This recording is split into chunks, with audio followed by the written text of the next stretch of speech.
মেহেরপুরের গাংনীতে ৭ কেজি ১৫ গ্রাম গাঁজাসহ ২ মাদক ব্যবসায়ীকে আটক করেছে পুলিশ। মঙ্গলবার দিবাগত মধ্যরাতে পৃথক অভিযানে তাদের আটক করে। আটককৃতরা হল গাংনী উপজেলার ধলা গ্রামের বাবর আলী ছেলে সবুজ, সাহেবনগর গ্রামের ফকির মণ্ডলের ছেলে উজির ফকির। মেহেরপুর প্রতিনিধি মিজানুর রহমান অপু প্রতিবেদনে থাকছে বিস্তারিত।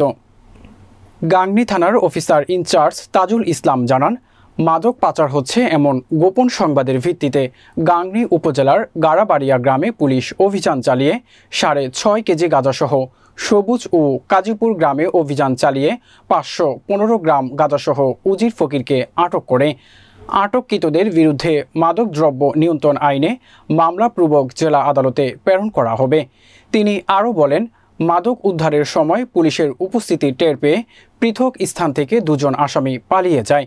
তাদেরকে আটকের চেষ্টা চলছে।